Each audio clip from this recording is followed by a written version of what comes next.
To the Beaver Dam, and if you're seeing this video, I'm probably live, so you can come hang out with us live. But I wanted to answer some questions about this. I've been getting a lot of questions the last couple of days about the Maul team. Now, this for those of you who know, this is a passion project for me.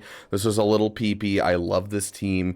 I love watching them go burr. They literally just absolutely wipe the field with people, and I think it's hilarious to watch. I use this team all the time in my GACs. I've been getting a lot of questions about does this team need Zetas? And the answer is basically no. It'll do almost everything you want it to do with no Zetas, which is amazing. And so we're going to talk about the Zetas, and we're going to talk about the modding. And so we'll go over priority Zetas, modding, and a couple uses for this team. Now, first things first, Zetas. Now, we have some characters like, Gar Saxon has a leadership Zeta. Obviously, you don't need a leadership Zeta, even if you're using these two split off from Maul, which you totally can do. Gar Saxon Imperial Super Commando can solo a gas. Not a bad thing to do. You still don't need this leadership Zeta, so ignore the leadership Zeta 100%. Jango Fett has this Zeta that enemies defeated on his turn cannot be revived. He's almost never killing anyone on his turn. Like, never, ever does this happen in the Mandalorian team.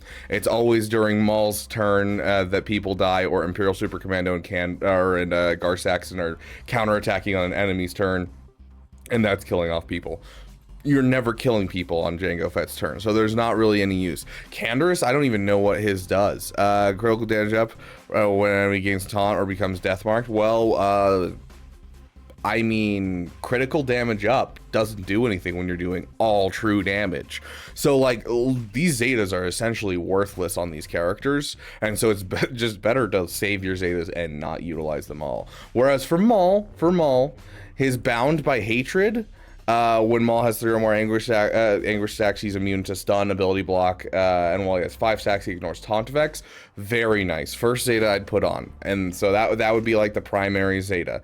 The next one would be Seething Rage. If Maul has 5 stacks of anguish, he increases enemies' cooldowns. Also super helpful. And so I would do Bound by Hatred, and I do Seething Rage when you have a moment and you can have some Zetas lying around. But Fervent Rush is his last Zeta. Not worth it. I cannot tell you how many times that this has actually happened. It's like the Phoenix Krex Zeta, where if he kills someone, it refreshes cooldowns. It happens maybe once in 6 months. Like, this doesn't happen because you're killing people to true damage and all of the assisting. You're almost never killing them to just base damage, and if you do, I will give you a high five. Like, this is not something that's really necessary. The only time that this comes into effect is on the Lord Vader team, really, and even then the Lord Vader team's now changing. So I don't suggest this Zeta at all. I think it was an excess Zeta that I'd put on in my excitement for my PP. And hey, there's nothing wrong with a little PP here in the Beaver Dam. Now, going into the characters just team-wise, obviously the team is this. In 3v3, you can do Maul, Imperial Super Commando, Gar Saxon, but you can also split this up a couple different ways if you want to in 3v3. It's going to be much worse if you split it up, like Maul, Canderous, Ordo, Jango, and then you could do like Thrawn with Imperial Super Commando and Gar Saxon, because if you do look at their kits, they do say that the true damage stuff happens and all of their buffs happen if they're under Empire or Mandalorian. It just has to be Empire or Dark Side Mandalorian to be able to get that to trigger. So you can split them up that way. I usually don't. I usually still use Maul, Imperial Super Commando, Gar Saxon, because that can kill off like a Jabba that's alone after you wipe off the ads with like a Traya or something like that. So I usually keep them all together, but you can split them apart. In 5v5, you can also split them apart if you're trying to do, like, you see a gas and you're like, oh no, there's a gas, but there's also something else that Maul can be. You could do Maul, Canderous, Jango, and whatever light side Mandalorians you happen to have, like Bam or Sabine. It's going to be a significantly less good Maul team, but it's still going to do some stuff. And you can even drop in your Wat Tambor, and dropping in your Wat Tambor will give you an instant turn. And so you're going to have one less Mandalorian, but because you don't have Imperial Super Commando Gar Saxon, it's not going to turn off anyone's kits. And so instead it'll make it so Wat Tambor takes a bonus turn. He uses one of his specials. Maul gets a turn immediately. And so before anyone gets a turn, Maul has a turn and he can immediately start using his abilities. It's an old strat from way back when. It's niche case helpfulness. but it can help. It can make you squeeze out a win where you normally wouldn't. So another option for you guys. So that one is any hodgepodge of Mandalorians with Wat Tambor. It does turn off all of the true damage that Garsax and Imperial Super Commando do. So that's why I avoid it personally, because I typically just use the Dark Side Mandalorian team. But then again, I understand some of you are in lower echelons of GAC, and you may need to split up teams a lot more to get through people's defenses. So want to give you guys those options. If you have any questions about those, please throw them in the comment section. I'd love to answer those questions. I'm sure there's people out there that have even more experience with Maul than I do, and they can answer those questions as well. So make sure you throw them in those comment sections. Now for modding, I personally think that it's basically offense, because, you know, offense is what influences true damage, and these characters are dealing true damage. And so I think that offense is your main thing. Maul, I mod for offense with a good amount of speed. And that would be my suggestion for you, is to get him over 300 speed and to give him as much offense as you can. Now, should you make him super fast? The answer is no, because if you want to use this against the JMK team and they don't have a Padme, which is how you beat it. If it has a Padme, it's much rougher, and you're going to need higher relic levels and maybe a Datacron. But if they don't have a Padme, you can easily take down a JMK team. But you need to be slower than Cat, otherwise it doesn't really work. And so you kind of want a sweet spot of good speed, but not too much speed on this team. Additionally, with Jango Fett, you need to make sure that he is the healthiest of all of your people. And the reason for this is because we always mod for the penultimate thing that a team can do. Sith Eternal, you're modding so he can beat JMK. You're always modding for what the penultimate thing they can do. And the penultimate thing that this team can do is take down JMK.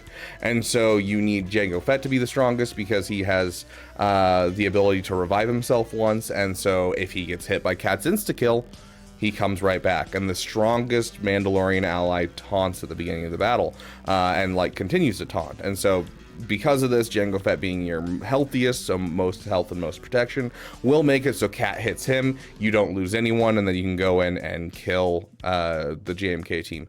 Additionally, if you're looking to do this in 3v3, it does work. All you have to do, though, is send in some random person to get insta-killed, and then bring in the Mandalorians as your second team. And so you just send in a sacrificial lamb to get insta-killed by Cat, and then you bring it in as a cleanup team.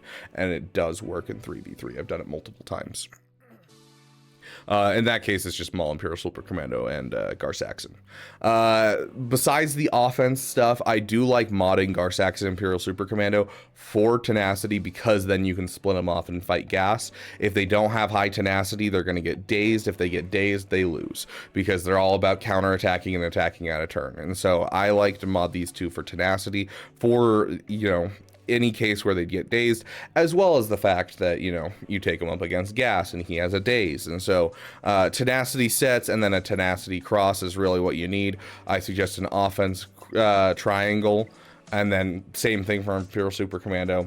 You just mod it that way, so that way it's the best for in either case. Now, if you bought just the Mandalorian bundle of these guys, another niche case use that you could try out, I don't have much experience with this, but as we talked about, the Empire can utilize these characters, and we'll actually build the squad right here for you. There's a weird team that can actually beat Jabba in 5v5. I don't know anything about 3v3, but in 5v5, let's see, where's Garsaxon, and then we need Royal Guard and Piet. This team right here can beat Jabba. I've seen the win rates on swago.gg. I've seen some videos of people doing it, but these guys can beat Jabba. I don't know what the win rate looks like. I think last I checked it was like 65 or 70%, which is enough to count it as a decent counter. But essentially, Imperial Super Commando and Garsaxon just bounce so many attacks, and attacking out of turn ramps up Emperor's Trap on Admiral Piet, so you're getting a whole bunch more damage, and so it's going to be super nice. And then of course Grand Admiral Thrawn, with all the debuffs that the Jabba team gives out, it's going to feed a whole bunch of turn meter and health and protection and stuff to the team to keep them alive. So overall, another niche case use kind of thing. I've seen Thrawn, Imperial Super Commando, Gar Saxon use as a 3v3 team. So definitely an interesting one. And of course, we have a video out there, but you know, Forest Moon's coming back in about 4 days. And I will put a card above so that way you guys can find this video. But if you're doing the Forest Moon assault battle and you have your Imperial troopers up to some degree, you really don't need like more than like a gear 10 Veers and a gear 10 Piet. But this, even like the Gar Saxon Imperial Super Commando, you can do this with like low gear Gar Saxon Imperial Super Commando. This can do challenge tier 3 of the Forest Moon assault battle. And so look at the card above if you want that video. But if you guys have any questions, throw them in the comment section. Love to hear you guys. If you guys have any comps that you guys use and you got that I didn't go over, please throw them in the comment section. These two, as soon as I saw the rework for them, I immediately went for them, and I loved them so much ever since I got them. But thank you guys so much for watching. Thank you for giving Dam, and I'll see you guys here during the Damathon, because I'm probably still live as you're watching this video.